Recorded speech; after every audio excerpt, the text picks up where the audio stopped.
Okay, I'm going to ask you about some of the other the projects in your consultancy, starting with the Telstar satellite. What was your association with that? Okay, Telstar was literally a 3-foot diameter ball covered with solar panels and all that. I stood next to I have pictures of me touching Telstar, Telstar 1. Today, we take for granted that people walk on the moon, the space shuttle just went up again, and, you know, people say, oh, what happened to the shuttle? Did it ever come back?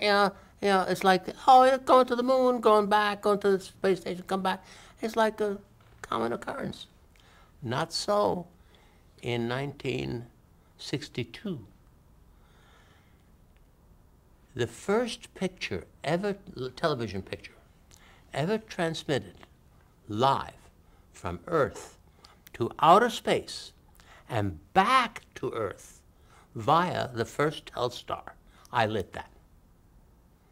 Now you say, well, you in space? No, I wasn't in space. The whole thing took place from Andover, Maine. And the thing was that Telstar had been put into orbit, and it was to achieve this never before achieved feat of receiving a signal and transmitting it back.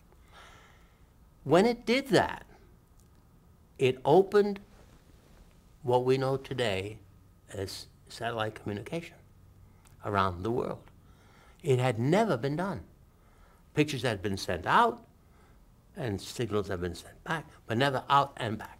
That allowed the signal to go over the curvature of the Earth to another place, and it opened up all satellite communication.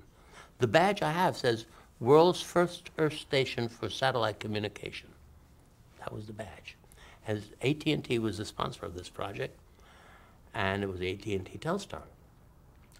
It was a great experience. It was very moving emotionally from a patriotic point of view. I was never so proud of being an American as I was then.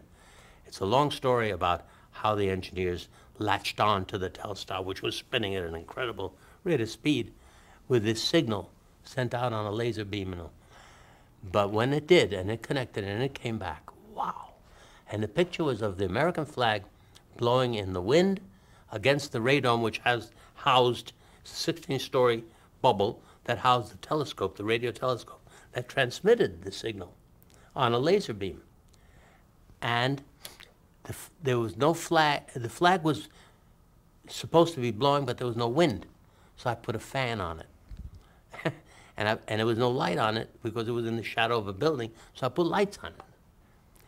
That became the first picture with the Star Spangled Banner track behind it, ever transmitted live out and back. Then there were other pictures of Senator Johnson, Lyndon Johnson, and other people got in on the act. But the first picture ever in history of mankind was that one. And I lit it. Thank you very much. The lighting was nothing. The experience was everything. You also worked with many presidential administrations. Everyone since Eisenhower. What exactly do you do? What do? I consult on how they look, where the lights go, what they wear, on and on. Sometimes they're easy, sometimes they're tougher. One of the interesting things that makes that difficult is tremendous pressure, because you're dealing with the President of the United States or the Vice President, and or even senators and congressmen. No matter what level, there's an entourage that goes with them that protects the hell out of them, and well, they should. I don't mean the FBI. I'm talking about their handlers. But some of them are not as smart as they think they are, and they could actually hurt rather than help. Like Bobby Kennedy was it was extremely bright, of course, but from a lighting point of view, didn't have a clue, and actually didn't help his brother from that point of view. In what sense? What? Well, you remember the first debate where Nixon looked so terrible. And I did not like that. I lit everything after that. All the other debates, I could do no wrong, because they said, oh my God, we got to fix Nixon. So I got hired to do that. Well, they had broken every rule in the first debate that ever existed. But remember, historically, it had never been done before. The pressure was incredible. It was done at CBS in WBBM, I think, I'm not sure of that, in Chicago. Paley, the president of CBS, all the heavy hitters were there, everybody looking at this thing. And they looked at them in rehearsal. And here was Nixon, who had just come out of the hospital, had literally hurt his knee, hit it on something, hit his head on the car door or something, on a boom, hit his head on a boom. His shirt didn't fit him because he had lost weight in the hospital. Heavy set beard, deep set eyes, sweated a lot. Disaster. And when they saw him on camera in rehearsal, of course the other team was out of the room, they panicked. And people who had no business giving direction, like the ad agency guy with Nixon, took from the makeup person clown white and just pasted him with white. He looked like a ghost. And somebody said, put lights on the floor to get into his, or worse. He looked like a ghost. History will tell you that. Look at the pictures. And he had on a gray suit. They painted the background. It was wet when they went on the air. It would match the gray suit. Get him out of the room, put Bobby Kennedy, not Bobby, John F. Kennedy in his podium. Oh, night and day. Handsome, rugged, good looking, dark suit against the lighter background. Everything worked. Everything was right. With him, everything was wrong with Nixon. So I know from a fact, because my lighting director friend did it, protesting the lights on the floor, protesting all that. But they did it anyway because he was just the lighting person. There was Bill Paley, head of CBS. He was the head of the agency. Hey, they knew. What did they know? But they tried, but they failed to make Nixon look better. So I got hired. The first thing they told me to do, I said, the first thing I'll do is we'll buy him some shirts that fit. We'll buy him a suit that's the right color. We'll make sure the background's a complementary color, blah, blah, blah, and I'll put the lights where they belong, and I will not put them on the floor because, we got to put them on the floor. Why? Because if we don't, the press is going to say, why aren't they there? But all that stuff. I said, okay, but I'm going to just turn them on a glow. I'm not going to make them do anything because it's wrong. Okay. So we're now in the next debate, and we are in Washington. And we look at Nixon, and he's as good as he's going to look. I mean, he wasn't that good looking. I mean, on camera with all those problems, but you saw his eyes. Everything looked, okay. Now we look at Kennedy. And Bobby Kennedy comes in. And he sits stands at his brother's podium. And he looks at the pictures, and he starts to count the lights. And he says, Nixon has 8 lights more than my brother. I want them to be lit the same way. I jumped out of my skin. I said, no, wait a minute. Please, that's not right, because, two faces are totally different. He said, I want him to look exactly the same lights. I said, okay. Everybody pleaded with him. Julian Goodman, head of news, pleaded with him. No.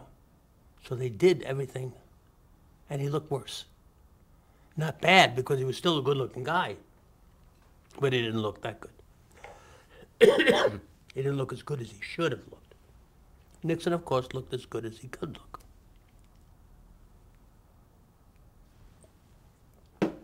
So it was always interesting.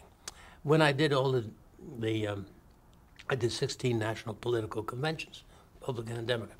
The problem there is every 4 years you got a new team. and you got to teach the kids how to do it. It just gets to be a hassle.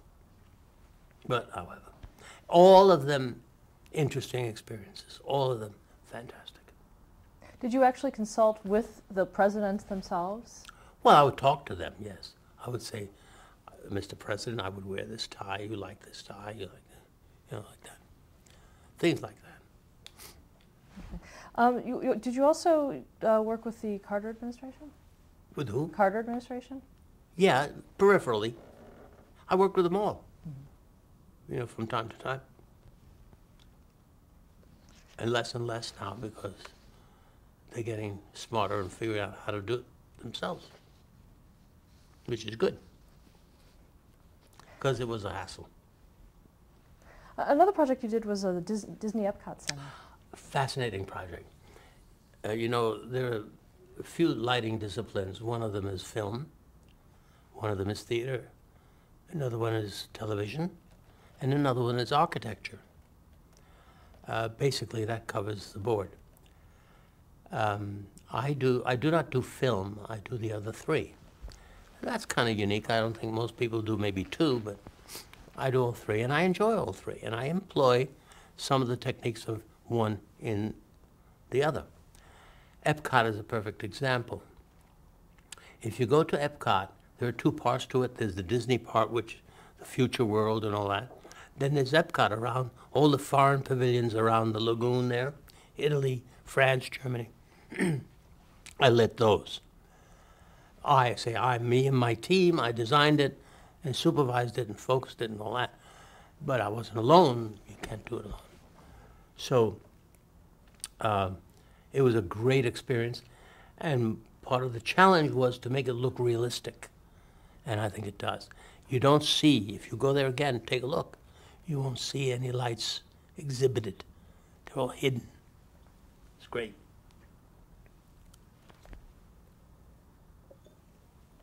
And an experience and a project that will live on and on and on. My grandchildren, their grandchildren will see it. And they can always say, great, granddaddy Emmy, he lit that. Kind of a thrill, isn't it? Kind of cool. What are your current projects? Pardon? What are your current projects? I'm doing a lot of work for Fox now, upgrading their O&O owned and operated stations. They're putting new sets in it so that it has a branding look, graphically, music, lighting. What is the lighting part of the brand? What are they trying to do? Well, it's basically news shows, anchors at a desk and in front of RP screens, weather, all kinds of things. And I go in, it takes like anywhere from 4 to 7 days to redo the studio and relight it so that it has a look to it. People have quality, they're not flat. Again, employing the techniques that I said earlier that I like to do. Give them a 3D look.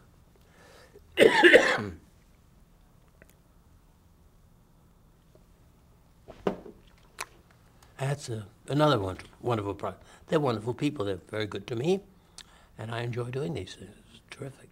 Has a studio, say, a local studio, have those changed much lighting-wise over the years? The physical plant itself? The way you physically would light something. Do they always have the grids and? No, they don't always. And sometimes the grids are very high, and sometimes they're very low. Sometimes they're fixed, sometimes they're movable. There's all kinds of variables. The end product is what you have to look at. How you get there is just a matter of your skills in using what you got.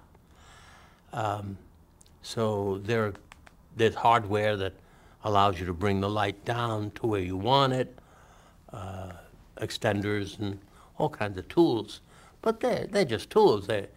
It's the skill of the designer working with the director, working with the talent. It all comes back to the same thing, and all in balance.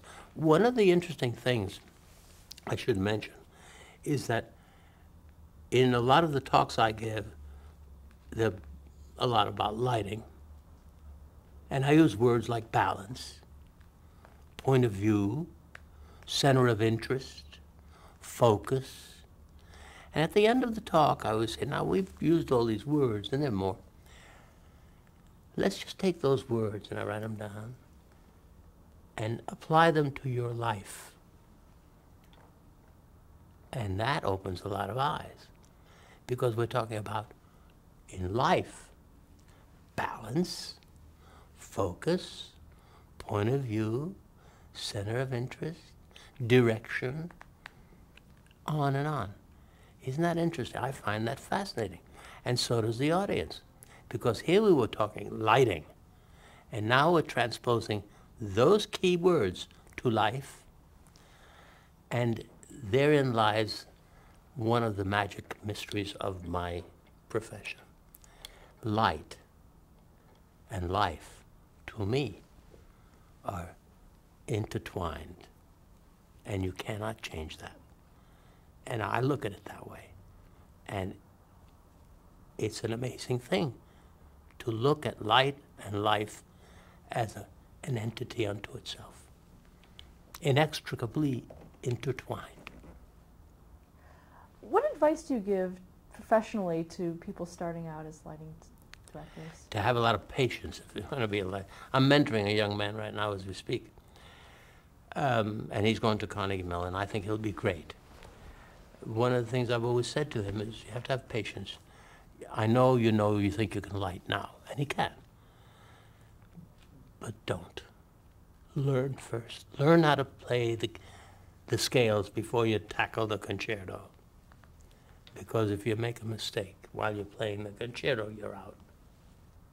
So you better learn the basics. And it takes time. I taught, not the word, I advocated with my own people the same thing.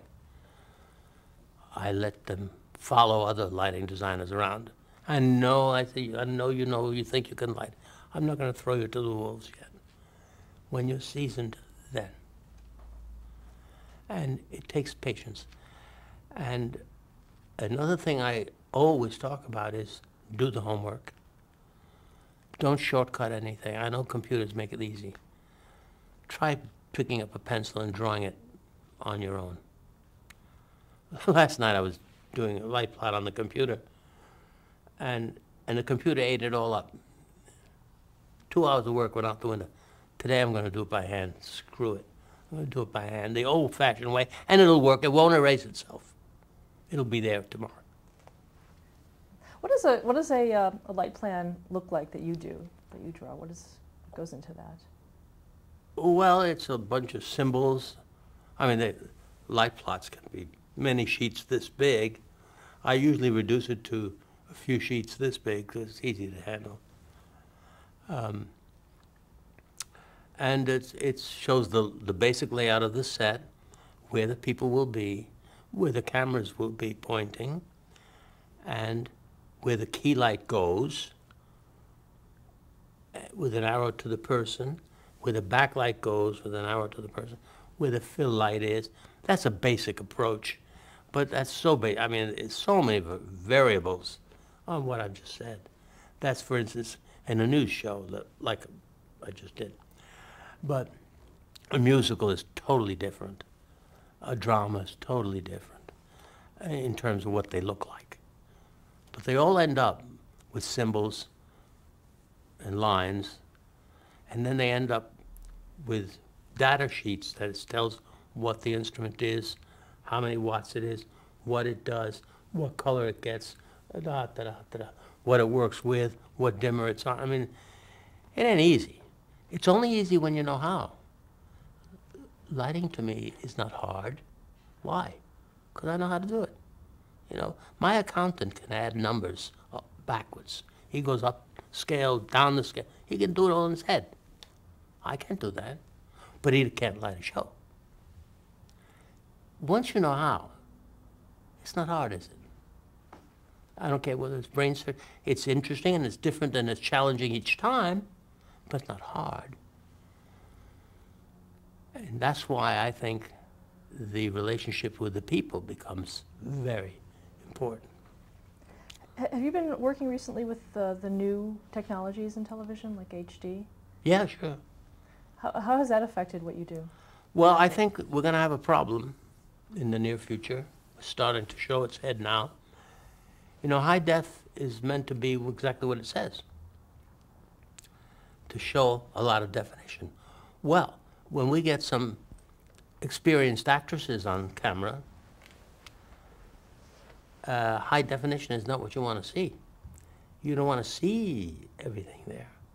We try to soften it. Well, that's anti-high def. It's a dilemma that I think we're going to have to face. I don't know the answer. So what are you doing in the interim? How do you handle it now? Well, the best we can do right now is to ask the video people to take the detail out of the skin tones.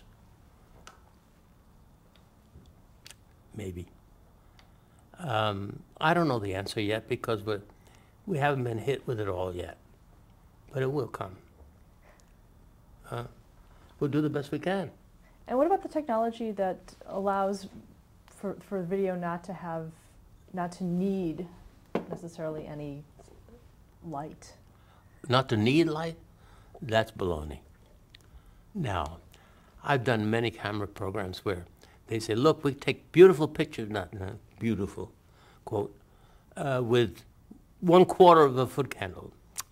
It's not practical. It's not going to happen. Less light, yes, than there used to be. Yes, yes. I mentioned earlier the big difference. But no light? No. Anyway, why would you want to do that? Light is a tool. It can do more marvelous things. It can guide you, as I said. It can add third dimension. Why would you want to not do it? Were you going to save on the lighting? Is that where the saving is? No. No. It'll probably need more care because cameras are more sensitive. They see a lot more. It's all right. So. Last question we ask all of our interviewees is, how would you like to be remembered in the industry? What is my legacy? Is there a look to what you do? I've answered that before. And it's very simple. It would be easy to say, I'd like to be remembered by the Bolshoi and the other shows I lit. Or I'd like to be remembered by Epcot. Blah, blah, blah. That's not the answer. It's the people that learned and grew under our banner, my banner, if you will, in my company over the 36, 37 years, who are out there today doing great work, great work. They are among the best. What did they learn? And they tell me this. They tell me this. Not only did they learn lighting, of course. They learned integrity. They learned professionalism. They learned honesty. They learned all those things that you would say, well, what have they got to do with light? It hasn't got anything to do with where the key light goes. That's the easy part to learn. They said they learned about people, how to deal with them, how to do the homework, integrity, professionalism. Those are the qualities that they learned. They are the legacy. They are, to me, what it was all worth it for. Why? Why was it worth it? Because of that. I'm not a rich man.